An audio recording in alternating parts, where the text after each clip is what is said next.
శుభోదయం. భారతీయ సాహిత్యంలో అద్భుత కథా సముద్రం గుణాఢ్యుడు రచించిన బృహత్ కథ. శాతవాహన రాజుకు మంత్రిగా ఉండేవాడు గుణాఢ్యుడు. అతని బృహత్ కథ రచనకు సంబంధించిన ప్రాచుర్యంలో ఉన్న ఒక కథను ఇప్పుడు తెలుసుకుందాం. శాతవాహన రాజుకు సంస్కృత భాషా పాండిత్యం లేదు. ఒకసారి రాజు రాణులతో జలక్రీడా వినోదంలో ఉన్నాడు. అలసి ఉన్న ఒక రాణిపై రాజు నీళ్లు చిమ్మాడు. రాణి మోదకైస్తాడయా అని అన్నది. మా ఉదకైహి తాడయా అని అర్థం చేసుకోలేని రాజు మోదకాలు తెప్పించాడు. రాణి నవ్వింది. రాజు సిగ్గుపడ్డాడు. ఇక ఆఘమేఘాల మీద సంస్కృత పాండిత్యం సంపాదించాలనుకున్నాడు. త్వరగా తనను సంస్కృతంలో పండితుడిని చేయమని కోరాడు పండితులైన మంత్రులు గుణాఢ్య సర్వవర్మల్ని. గుణాఢ్యుడు అసాధ్యమన్నాడు. సర్వవర్మ సాధ్యమన్నాడు. వాదులాడుకున్నారు. పందెం వేసుకున్నారు. సర్వవర్మ కాతంత్ర వ్యాకరణం రచించే రాజును 6 నెలల్లో పండితుడిని చేశాడు. పందెం ప్రకారం సంస్కృత ప్రాకృతాలు దేశ భాష మాట్లాడడం మాని గుణాఢ్యుడు అడవులకు వెళ్ళాడు. అక్కడ పైశాచీ భాషలో తన రక్తంతో 7 లక్షల శ్లోకాల్లో బృహత్ కథ రచించాడు.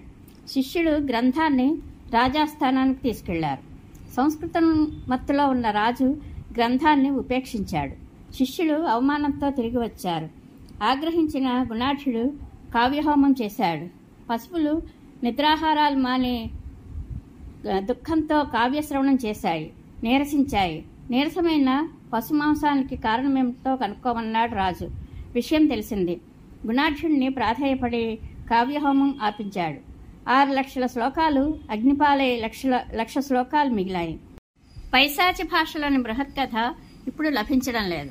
11వ శతాబ్దిలో దీన్ని కథా సరిసాగరం అనే పేరుతో సోమదేవ సూరి సంస్కృతంలోకి అనువదించాడు.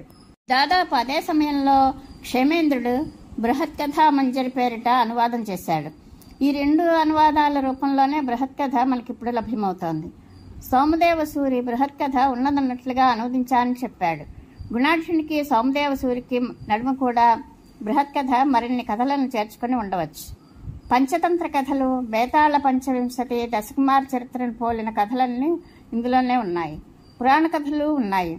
తరువాతి కాలంలో మహాకవుల కావ్య నాటకాదులకు ఇతివృత్తాంతాలను అందించింది బృహత్ కథ.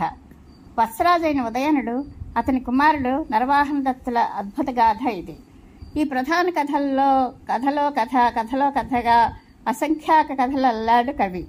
వేల పౌరాణిక, చారిత్రక, సామాజిక పాత్రలతో, నవరసభూయిష్టమైన ఇతివృత్తాలతో, మనోహరమైన వర్ణనలతో, ఆకాశగమన పరకాయ ప్రవేశాది అద్భుతాలతో, చిత్ర విచిత్ర సన్నివేశాలతో అల్లిన ఈ బృహత్ కథ ఆరంభం నుండి ముగింపు వరకు పాఠకుల్ని కట్టిపడేస్తుంది.